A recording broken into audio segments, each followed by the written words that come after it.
Vous écoutez le balado Territoire en mouvement. Durant les 10 prochains épisodes, vous allez entendre des entrepreneurs parler de leur expérience, des experts aborder divers sujets et des acteurs du milieu parler du développement de notre MRC. Ce balado a été créé par la SADC Maria-Chapdelaine. Nous avons pour but de vous offrir un espace de discussion et d'information pour l'ensemble de notre belle communauté. À travers les épisodes, on veut vous offrir un espace de discussion afin d'informer la collectivité, mais également ses citoyens. Bonne écoute!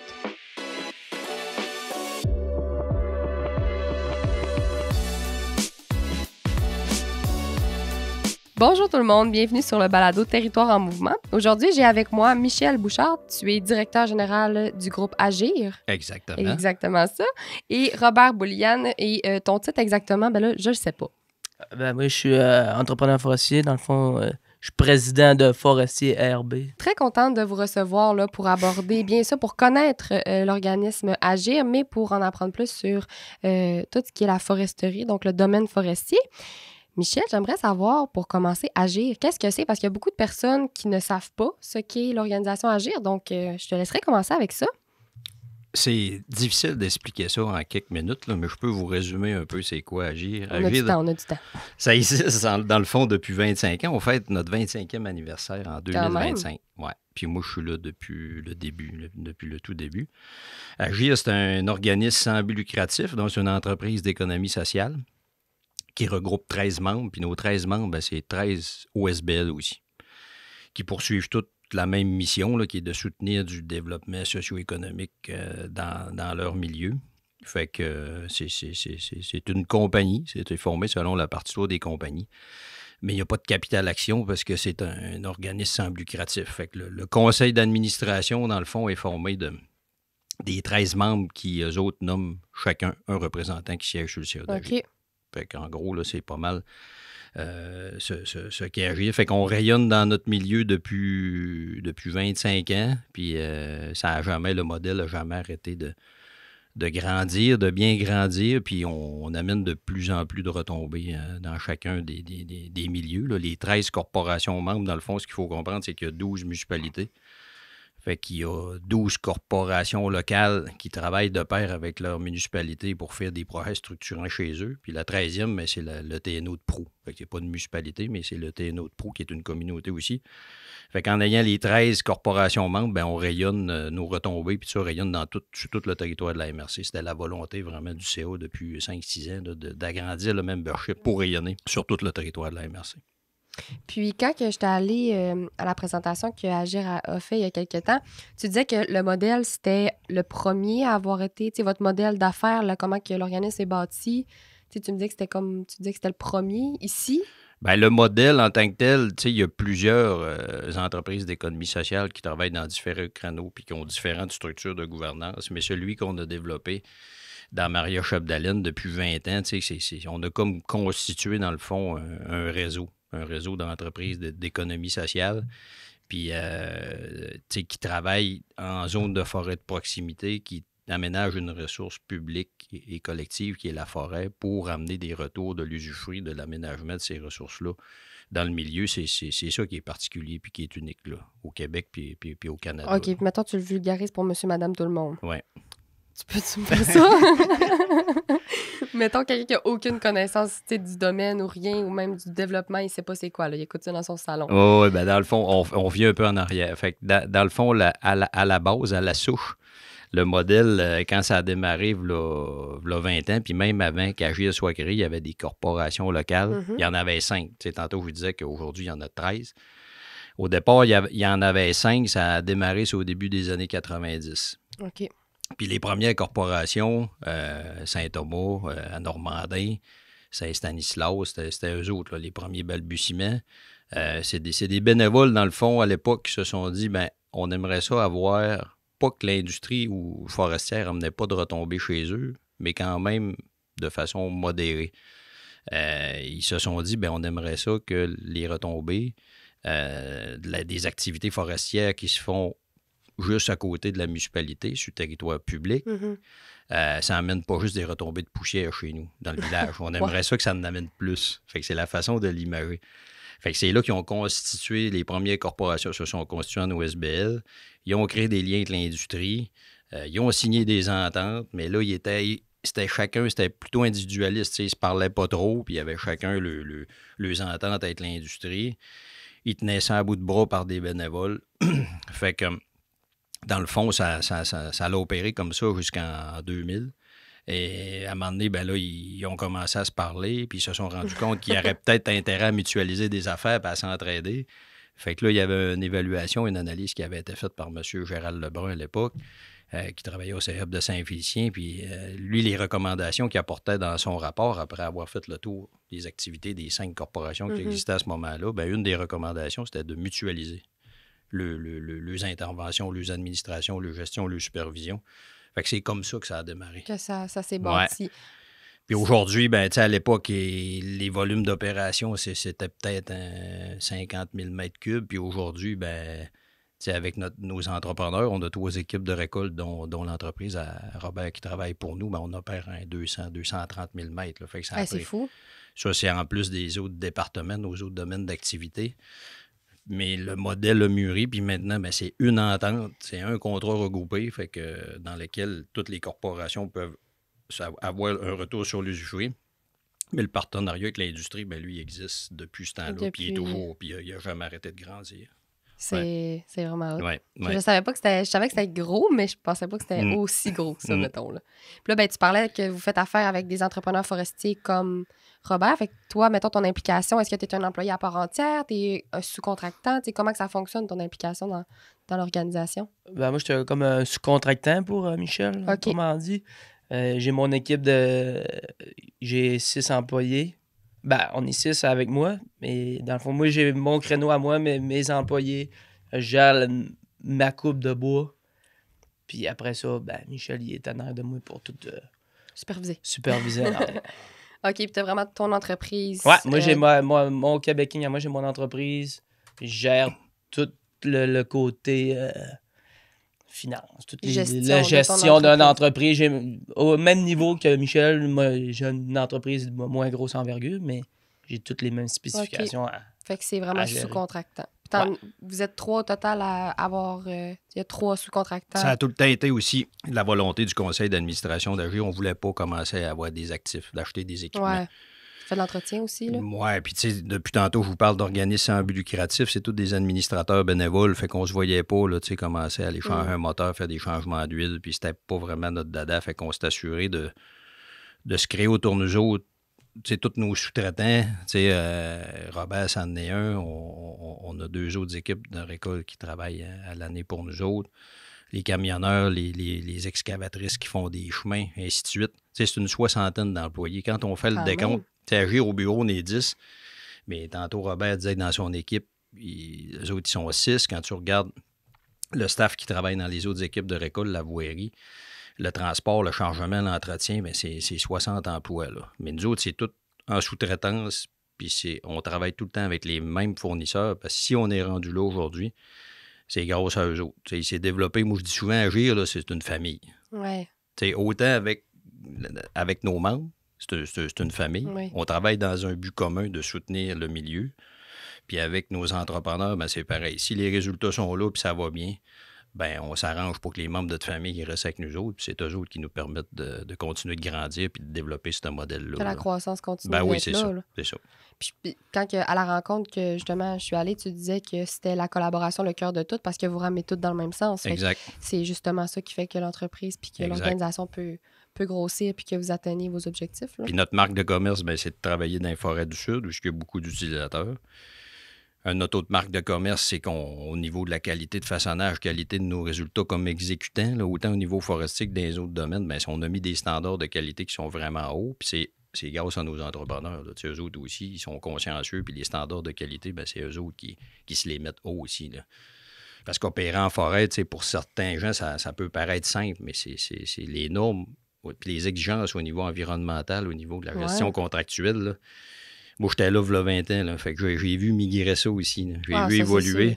Fait que les exigences sont beaucoup. Fait que tu peux plus t'improviser. Il faut vraiment avoir des bons joueurs dans notre famille pour être sûr qu'on maintient des standards puis qu'on va continuer à avoir du travail. Si on est les meilleurs, on a pas mal plus de chances de continuer à avoir du travail. Ça c'est sûr. Tu parles de standards, mais je veux dire, les standards, c'est quoi? Faut qu'ils soient coupés dans tel sens? C'est de la façon que tu gères ton opération, tu minimises tes pertes de temps, tu maximises la prévention de ton mécanique. Bien entourer tes employés, les gars, quand ils savent qu'est-ce qu'ils ont à faire d'avance puis qu'ils tournent pas en rond, ben, c'est plus efficace. C'est beaucoup plus efficace. Puis peut-être expliquer, Robert, les normes de façonnage. Les normes de façonnage, dans le fond, on marche... en premier, il y a plusieurs essences à démêler. Après ça, il faut faire des longueurs précises. On a des bonus sur les longueurs, sur le plus ou moins 5 cm. Mettons. On cherche à viser le 504 cm. Mais on a un bonus sur le plus ou moins 5 puis un bonus sur le plus ou moins 3 cm. Ça fait beaucoup plus ou moins ça. Ouais. Quand même. Faut être... Quand même, on target le maximum, le plus ou moins trop, c'est le meilleur. Après ça, il y a faut pas faire de fente dans le bois quand on abat l'arbre. Faut pas créer de fente dans le fibre.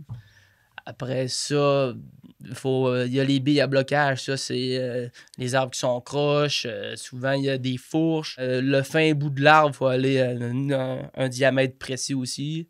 Puis tout ça, ça gère avec la tête multifonctionnelle qu'il faut. Ouais, c'est ça. Il faut tenir précisément à jour. À tous les jours, moi, je fais mon suivi. Je regarde comment est-ce qu'elle travaille, si elle branche bien. Il ne faut pas que j'envoie des petits bouts de branches dans les troncs d'arbres. Fait que là, il faut que j'aiguise mes couteaux. Il faut que je prenne des longueurs à tous les jours. Constant, là. À tous les jours, on prend des longueurs 2-3 fois par jour pour être tout le temps dans le 504 pour... La technologie, au fil des années, elle s'est implantée de plus en plus, puis c'est magique, là, dans le fond. Une chance, Caroline, avec tout ça, c'est compliqué. Oui, maintenant, aujourd'hui, puis comme Robert fait partie de la jeune génération, de la relève, comme des entrepreneurs, ben lui, il calibre toute sa tête là, régulièrement avec des verniers électroniques, puis il est capable de tout downloader, toutes ses productions par produit, il est capable de tout avoir ses données à partir de l'ordinateur, de la tête, puis de la machine. Fait que nous autres, on est capable de monter des statistiques avec ça puis suivre des inventaires. Là, on ne pouvait pas faire ça, là, 20 ans. Ça doit être facilitant. Oui, c'est facilitant. Ça paraît-tu sur vos chefs d'affaires que vous, justement, vous êtes capable d'avoir à la fin de l'année, d'avoir une ce que ça permet de faire, c'est qu'on est capable de suivre en temps réel à toutes les semaines. Ouais, ça donne une meilleure prévisibilité. C'est ça. Ouais. Pour eux autres, c'est bien. Ça leur donne des moyens de suivre. Ils n'attendent pas à la fin de l'année pour savoir, bon, es-tu profitable ou pas. C'est pareil pour nous autres. Oui, c'est ça. Fait qu'au niveau prévisionnel, vous êtes capable de... Parce que dans le temps, recul de 10 ans, quand j'ai commencé, on marchait avec le nombre de voyages de transporteurs. On estimait qu'un transporteur, ça mettait 18 mètres cubes. Fait que là, on comptait les voyages qu'on faisait, puis on déclarait 18 mètres cubes. Mais là, à cette heure, aujourd'hui, avec ma tête, je vais voir mon rapport de production. Puis je suis capable d'estimer chaque essence, ils ont le sous-écorce. Fait qu'une épinette, c'est 3 % que tu enlèves, un trempe, c'est 20 %. Fait qu'à toutes les semaines, je suis capable de donner précisément, en m'enlevant, mettons, 10 % à chaque semaine. Ben, je fais ma déclaration, puis à la fin de l'année, j'ai pas mal moins d'écart que j'attends après l'argent. Ouais, c'est ça. C'est fou, pareil, hein? Oh, oui, puis même au niveau de la supervision, tu sais, Cindy, qui est responsable de ces opérations de récolte, bien, elle va marcher les terrains avant, délimiter les ruisseaux permettants, intermittents, ainsi de suite. Puis elle le fait avec un CEDAR, là, c'est comme un téléphone Android, là, puis c'est tout par Bluetooth. Là, fait que elle n'a plus besoin d'arrêter les équipements, c'est tout transféré. Fait qu'eux autres, ils ont une tablette dans les équipements. Puis les tablettes se parlent par Bluetooth aussi. Là, ils voient les tracés d'où que la batteuse a passé. Ouais. Fait que, c'est vraiment rendu, là, la technologie, ça a beaucoup aidé. Dans votre domaine, ça a été vraiment... Ben, ça allait dans plusieurs domaines, mais on s'entend que ça a été il y a eu beaucoup facilitant. d'améliorations dans notre côté. Là. Surtout aussi, les contre-mètres avant, là, quand ils arrivaient dans des territoires, ils faisaient du rubanage, là, tous les contours de bloc au complet. Là, ça pouvait le prendre plusieurs heures, là, tout rubaner, les contours de bloc. Mais à cette heure, là, ils réussissent à nous mettre ça dans le GPS, on fait les contours de bloc nous autres mêmes, on appelle ça du sans ruban. On a des sphères alentour de notre point central, puis on est capable de tout délimiter nos territoires. Il y a une alarme qui sonne quand il s'approche de la ligne. Quand on est hors permis, tu te recalibres, tu te retasses, là, tu es rendu trop proche des 20 mètres de lac ou des 30 mètres. Oui, parce que vous avez des réglementations respectées quand vous faites de la coupe, dans le fond. Là. Exact. C'est vraiment intéressant. Ouais. Vraiment complexe, mais intéressant. Ça amuse. Oui, c'est ça. Tu parlais tantôt de bénéfices. Agir, en fait, la mission de l'OBNL, c'est via vos productions forestières, vous faites des bénéfices, puis vous redonnez à la communauté par ces bénéfices-là. C'est un peu ça, la roue, elle tourne comme ça. Oui, exactement. Ben, tu sais, il y a plusieurs départements dans la ville. Tu sais, c'est sûr que le plus gros département, c'est le département des services forestiers. Tu sais, l'opération, puis l'aménagement, puis les services forestiers, c'est lui qui contribue le plus, tu sais, au volume d'affaires d'Agir. Mais on a aussi un département en environnement, en agro-environnement, puis en foresterie urbaine. Fait qu'il y a d'autres services qui sont offerts.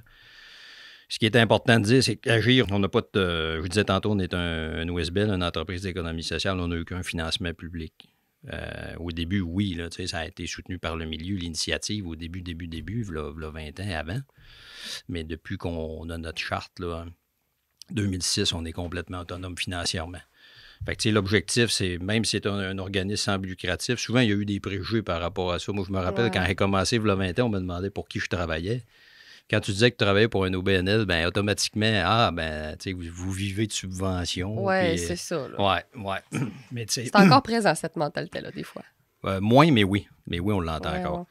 Fait que ça, moi, ça m'a toujours un peu frisé les oreilles parce que je trouvais ça, parce que nous autres, on a tout le temps, en tout cas, moi, la méthode de gestion qu'on s'impose avec mon équipe, c'est qu'on veut être profitable. Parce que si on n'est pas profitable, ça va être difficile d'avoir une famille, puis nos sous-traitants, qu'eux autres aussi, il faut que ça soit profitable. Il faut que tous les membres de la famille soient en santé si on veut continuer d'évoluer puis d'avancer. Puis on a continué d'évoluer puis d'avancer depuis 25 ans.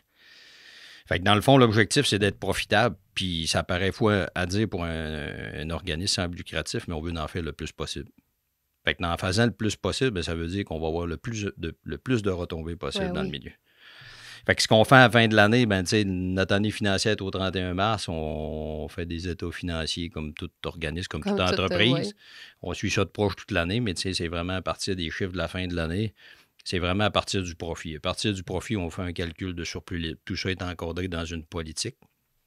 Puis après ça, ben, c'est là qu'on décide de la répartition entre les membres. Fait que, on ne retourne pas tous les profits, mais une bonne partie des profits. Il y en a une partie qui s'en va dans notre fonds de réserve. Ça prend du fonds de roulement. Ça prend il y a un calcul bien comptable qui est fait à partir de ça. Il faut que l'organisme continue de vivre quand même avec des bénéfices. Là. Exact. Fait que, on a 3 fonds. Fonds d'investissement, on a le fonds de roulement puis le fonds de réserve. Puis le reste du surplus libre qui reste, c'est lui qui est rétribué aux 13 membres. Aux 13 membres qui sont des corporations. Qui sont toutes des corporations locales, toutes des OSBL qui sont membres d'Agir. Parfait. Fait que c'est vraiment eux, là, dans le fond, c'est pas Agir qui va recevoir les demandes de projets. C'est les corporations qui s'occupent dans chacun de leurs milieux sur le principe que c'est les gens de la place qui sont les mieux placés pour identifier les besoins chez eux. Parce que les corporations, sont en développement économique de leur secteur. C'est ça, exact. Ils vous transmettent, par exemple, des demandes de projets, puis là, vous êtes capable de subventionner? Les demandes des projets sont reçues. C'est les corporations chez eux qui font les appels à projets. OK. Fait que c'est eux qui reçoivent les demandes. Eux autres, on leur annonce qu'il y a un montant de réservé de X $ pour eux. Fait qu'eux, ils font leurs appels à projets, ils analysent les demandes, ils répondent à ça. Puis des fois, ben on pourrait donner des exemples. Il y a des corporations qui, avec les montants qu'ils reçoivent, bien, ils sont capables de combiner ça avec d'autres sources de subventions. Ça peut être la MRC, le Plan Nord, la SADC, peu importe. Mais ils sont capables de multiplier par 3 puis par 4. Tu sais, l'effet de multiplicateur du montant qu'ils reçoivent. Fait qu'en gros, c'est comme ça que ça se passe. Mais tu sais, c'est pas Agir qui reçoit les demandes. Ça, c'est invoulu à la base. Puis c'est un principe qu'on tente de respecter le plus possible. C'est que les demandes sont vraiment... Si on prend l'exemple à Normandin, bien, les projets d'organismes qui sont à Normandin vont faire les demandes à la CAFEN, à la Corporation de Normandin. C'est moins une gestion pour vous autres aussi. Là. On s'entend qu'à commencer à recevoir les demandes, ça commence à en faire. Là. Oui. Puis là, ben, votre bilan est sorti. Oui. Donc, est-ce qu'on sait le montant qui va être attribué? Est-ce qu'on peut le dire? Bien, le montant, on peut faire un chiffron à 600 000 $ en 2023-2024 qui a été redonné dans le milieu. C'est 599 000. C'est fou, ça n'a pas de sens. Oui, pour 66 projets, si je ne me trompe pas. Mais tu sais, bon an, mal an, c'est pas mal tout le temps entre 500 et 600 000 $ vers ça. Pour 50 à 60 projets structurants là, qui sont faits là, dans toute la MRC. Oui. Puis, as-tu, mettons, des exemples de projets qui ont été faits, qui ont pu avoir votre appui, mettons? As-tu des exemples qui te viennent à l'esprit qui ont bénéficié de votre appui? L'année passée, je sais que le projet des Grands Jardins Normandin, c'est un projet qui est soutenu depuis plusieurs années par la Corporation de Normandin. L'année passée, même, il nous restait un montant disponible dans le fonds de soutien. Puis vu que c'était un projet à rayonnement plus grand. Ben, il y a eu, tu sais, Agir, on a pris dans notre fonds de soutien 36 000 $. Puis la Corporation de Normandie a rajouté, je pense, au total, c'était 60 000 l'année passée, qui s'est donné dans le projet des Grands Jardins.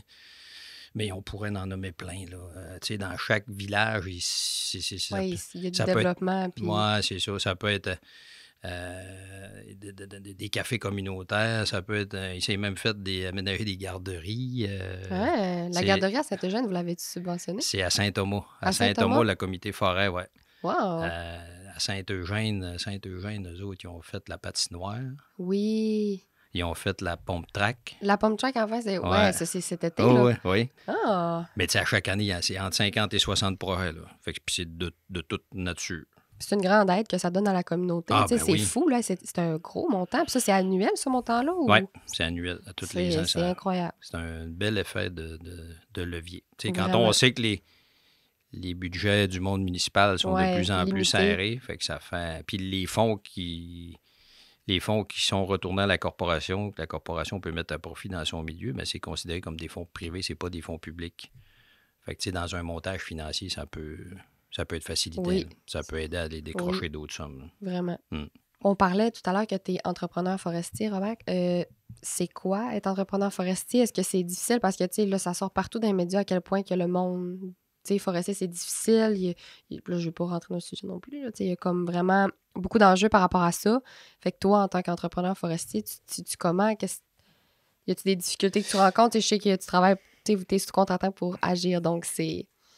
Ouais, c'est une bonne chance. Oui, c'est ça. Je te dirais que je fais partie des privilégiés parce qu'on réussit quand même à avoir un bon approvisionnement récurrent. Je te dirais. Souvent, c'est ça l'enjeu qu'on a dans le domaine forestier, c'est que les mètres soient en avant de nous autres, comme on peut dire. Si il y a du bois à bûcher, ben, si tu es performant puis tu fais la belle ouvrage, ben, le monde va te faire travailler, mais si t'es pas bon, tu fais pas ça comme il faut, mais tu vas te faire tasser. Puis c'est ça qui arrive en ce moment dans le domaine forestier avec les caribous puis tout le registre forestier. C'est vraiment le fait qu'on se fait enlever de la superficie, on se fait enlever des mètres cubes à bûcher. Du territoire. On se fait enlever du territoire, c'est ça qui arrive. Fait que c'est ça qui est difficile un peu dans le domaine.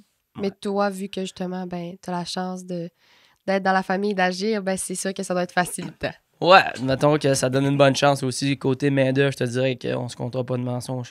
Ça me donne une bonne chance d'être avec Agir. Ça, c'est sûr qu'avec des belles conditions, ben souvent, tu gardes ton monde. Là, Agir, on a un beau visuel de qu'est-ce que c'est, mais vos services, vraiment, comment qu'on peut les avoir? Y a-t-il des gens qui peuvent profiter de vos services outre des retombées économiques? Ben peut-être juste préciser, là, le département forestier, ben, il y a l'opération forestière. L'opération forestière, ben, c'est ce qu'on fait en collaboration avec l'industrie. Fait qu'à chaque année, ben, Agir, on signe une entente contractuelle avec qui était Produits forestiers résolus, qui est maintenant Domtar. C'est notre principal partenaire d'affaires. Ça a tout été un partenariat gagnant-gagnant avec eux. Puis c'est respecté là, depuis les débuts. Là. Fait que, toutes les ententes historiques sont respectées. Ils nous donnent une occasion d'affaires à chaque année. Fait que ça en amène une bonne partie de la profitabilité. Mais il y a les autres départements qui contribuent aussi. Dans le fond, monsieur, madame, tout le monde peut faire appel au service d'Agir. OK. D'un problème... Tu t'es mis un petit peu dans le trop au niveau de l'environnement, tu as travaillé un petit peu trop proche de ta berge, tu as un chalet, puis là, fait que là, on a quelqu'un, un biologiste, Louis Mailloux, qui est spécialisé là-dedans, les caractérisations écologiques, des évaluations de bandes riveraines, des trucs du genre. Fait que ça, c'est le département, Louis, là, tout l'environnement, l'agro-environnement. L'agro-environnement, dans le fond, ça, c'est surtout avec les producteurs agricoles puis les programmes du MAPAC. On en fait 30-35 km par année. Des brise-vents qu'on voit dans les champs. Oui. Ou des bandes riveraines en bordure de ruisseaux, mais en milieu agricole. Fait que ça, on en fait beaucoup. Là. Fait que ça, c'est tout le département de l'agro-environnement. Puis la problématique qu'on avait il y a quelques années, c'est de s'approvisionner en végétaux pour pouvoir planter ces brise-vents-là. Fait que là, on a fait un partenariat avec Coopérative Serre et Pépinière à Girouville. OK. Oui, fait qu'eux autres, là, dans le fond, ils s'assurent de produire les végétaux qu'on a de besoin. C'est autant des arbres, des arbustes, mais c'est toutes des semences qui sont récoltées localement. Ouais, fait que ça s'était devenu comme un frein en enfer parce qu'on avait de la misère à avoir les végétaux en quantité et en qualité qu'on voulait. Après ça, ben, tantôt, je vous parlais de l'opération forestière, mais il y a le service forestier. On a 2 ingénieurs forestiers chez nous. On est capable de donner des services forestiers. Entre autres, on s'occupe de donner tout l'aspect du service forestier à la MRC Domaine du Roi pour la gestion des TPI. Pendant plusieurs années, pendant 8 ans, on donnait le service forestier à Syrie au Pétiwan, à Obedjouan. Michel, c'est quoi des TPI? Michel, c'est quoi des TPI? Des terres publiques intramunicipales. Ça, c'est des parties de terres publiques qui avaient été données en convention de gestion là, aux alentours de 1997. Fait qu'il y en a dans le domaine du Roi, il y en a dans Maria-Chapdelaine. Mais c'est Marie-Hélène Sauvé qui est ingénieure forestier chez nous qui elle s'occupe depuis quand même plusieurs années de donner le service à la MRC Domaine du Roi. Au niveau de tout ce que ça prend là, au niveau technique professionnel pour la foresterie.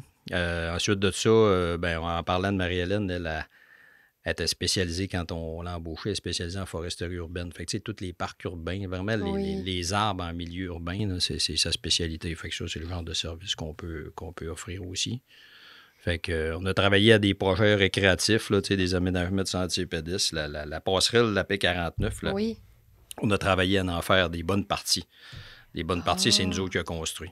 Pour, de vraiment construire comme défricher pour les passerelles. C'est ça, récolter l'emprise, puis faire les approches. On n'a pas fait les passerelles, mais nous autres, notre travail, c'était de donner accès. Préparer le terrain pour qu'eux puissent aménager faire le sentier avec les...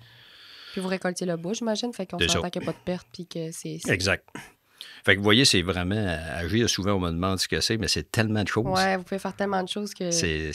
Puis tout ça avec une petite équipe qui est bien multidisciplinaire. Là. Fait on a une équipe vraiment d'expérience là, avec les opérations. Là, c'est Cédric Pelletier, Cindy Fortin, Éric Trottier. C'est des gens qui sont avec nous autres depuis longtemps. Puis toutes les gens qui travaillent pour agir, dans le fond, c'est comme toutes nous autres, on travaille pour avoir une paye à toutes les semaines. Moi, pour ma part, ce qui fait partie de ma paye, puis les gens qui travaillent chez nous aussi, c'est que de voir, quand on va dans chacun des villages de la MRC, on est partout. C'est tout ce qui s'est fait. Vous avez avec votre petit grain de sel. Ouais. Ça, pour moi, ça fait partie de ma paye. Ouais. Je pense que votre organisation est une belle preuve de collaboration, puis qu'à quel point que quand tout le monde veut aller dans le même sens, c'est facile d'y arriver, puis que tu es capable d'avoir une belle croissance avec ça. C'est vraiment une belle preuve. Hein. Oui. La communauté nourricière, vous avez-tu de l'implication dans ça? Oui, justement, ça, c'est un autre volet qui est arrivé un peu, qui est plus récent, là, mais... par la bande, on a comme hérité d'un dossier, on a engagé une ressource, puis on pensait d'avoir de la difficulté à embaucher quelqu'un, mais le hasard a fait qu'on a trouvé vraiment une bonne ressource pour nous accompagner là-dedans. Michael Scatolin, c'est lui qui travaille à accompagner là, la ville de Dolbeau-Mistassini, ville de Normandin. Maintenant, il y a Girovide aussi qui ont commencé une démarche. Je tiens à préciser que si jamais ça vous intéresse d'en savoir plus sur la communauté nourricière, on a fait un épisode avec Michael qui est disponible sur toutes nos plateformes. Oui. Donc, si jamais vous voulez consulter l'épisode, c'est disponible. Ouais. Fait que, c'est vraiment... Michael fait partie de votre organisation pour le projet. C'est un employé d'Agir. Fait que c'est des services... fait que comme ça... On veut vraiment toute la plage là, de services. Ça passe large, de ville nourricière à l'opération forestière, l'environnement, l'agro-environnement. Tu es un entrepreneur forestier, on l'a dit plusieurs fois durant l'épisode. Oui. Je pense qu'il y a encore des gens qui sont intéressés à faire ce domaine-là, à faire ce travail-là, que ce soit autant d'avoir son entreprise que de vraiment juste travailler dans le domaine. Si, par exemple, quelqu'un qui nous écoute aimerait ça se lancer, mais a peur parce que, justement, on entend à quel point c'est difficile, le domaine forestier, est-ce que tu aurais quelque chose à dire en tant qu'entrepreneur forestier pour encourager quelqu'un qui voudrait peut-être se lancer ou qui est déjà dans l'industrie, mais qui n'a pas toute la facilité que tu as avec l'organisation Agir? Pour réussir à se lancer, ça prend quand même un peu de vouloir. Faut que tu le sens dans de toi que tu es prêt à y aller, puis que tu es prêt à tout sacrifier. C'est quand même beaucoup d'investissement de temps et de soi.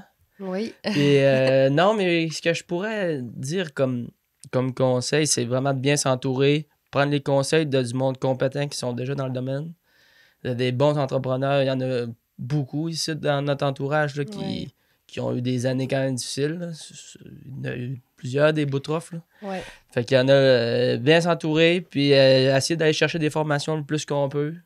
Moi, j'ai bien aimé la formation CMR en entrepreneuriat.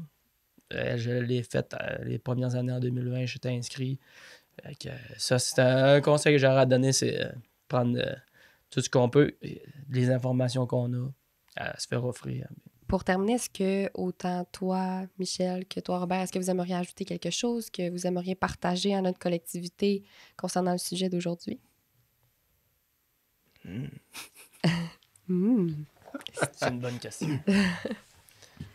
Non, mais pour vrai, le créneau, le domaine forestier, c'est quand même, là, je l'ai quand même résumé assez rapidement, mais il y a beaucoup de facettes, là. T'sais, l'entrepreneur forestier, il a été longtemps avec une image de forestier d'un bûcheron, mais à partir d'aujourd'hui, là, ça génère quand même, ça brosse quand même pas mal, là, les machines, les employés.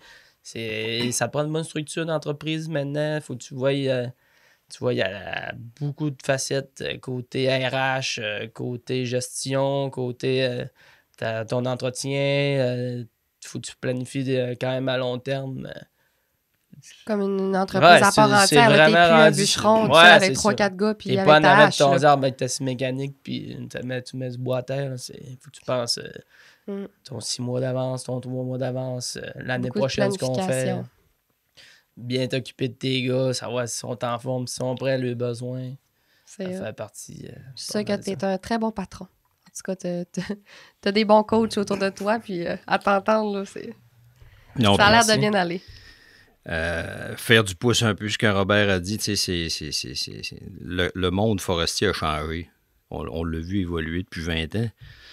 Puis il y a tout le temps eu des crises, puis là, ça fait comme presque 2 ans là, que depuis l'après-COVID, là, pendant le COVID, le prix du bois, en tout cas, si on parle du bois d'œuvre, il y a eu des prix records.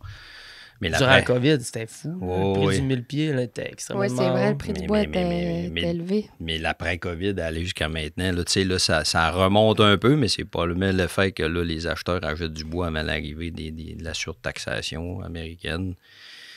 Mais malgré tout, les forestiers, puis on a plusieurs dans la région, on a fait la démonstration un peu comme la forêt qu'on est résilient. La forêt, là, il est arrivé beaucoup de feux en 2023. Oui. Inévitablement, même si tu fais rien, elle va se régénérer. Peut-être pas au niveau qu'on souhaiterait, que l'humain le souhaiterait, mais la forêt est résiliente, puis le monde forestier est résilient. On réussit à passer tout le temps. Puis là, on se dit, ça va. Robert l'a mentionné tantôt, il y a tout le temps ce qui plane là, au niveau des marchés, l'incertitude, ce qui va se passer du côté américain. Puis après ça, on a le fameux plan de gestion du caribou, que l'on ne sait pas trop quel bord que ça va prendre. Après ça, la révision du régime qui est supposée d'avoir des changements dans le premier trimestre 2025. Moi, j'admire quelqu'un comme Robert, il est jeune. Puis il a décidé de se lancer là-dedans, malgré l'incertitude. Là, ça prend quelqu'un qui contrôle un peu sa nervosité. Puis, j'ai décollé dans le pire. Pyrénées. J'ai décollé au mois de mars 2023.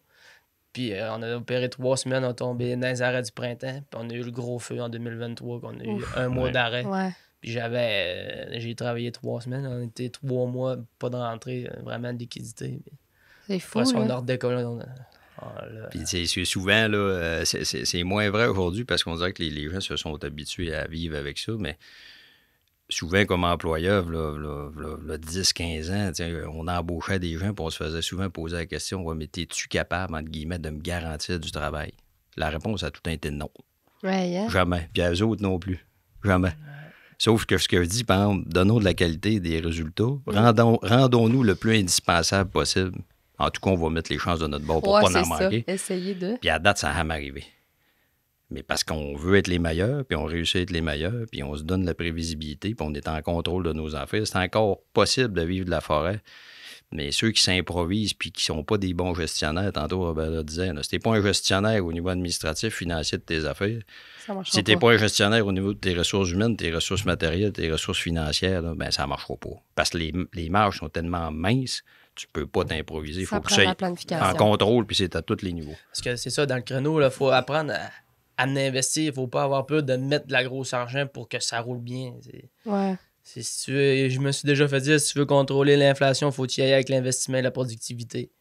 Fait que investis, puis tu vas réussir à avoir un gain. À avoir un bénéfice de ça. Un bénéfice. C'est vraiment hâte, messieurs. Merci tellement pour cette belle entrevue. Pour vrai, c'était parfait. Là. Vous avez donné tellement des belles informations. J'ai adoré. Merci encore d'avoir accepté l'invitation. Puis je pense que d'informer notre collectivité de votre belle organisation puis de tout ce beau sujet, c'est très pertinent. Fait que merci. Ça fait plaisir. Merci. Vous pouvez retrouver l'épisode d'aujourd'hui et tous les épisodes à venir sur Balado Québec, iTunes Podcast, YouTube Podcast et Spotify. Je vous invite également à aller suivre la page Facebook de la SADC Maria-Chapdelaine et notre page de site web, l'onglet Balado Territoire en mouvement, pour rester à l'affût des prochaines sorties d'épisodes. Donc, Territoire en mouvement, c'est le lieu de discussion économique de notre milieu. On se revoit dans 2 semaines. À bientôt!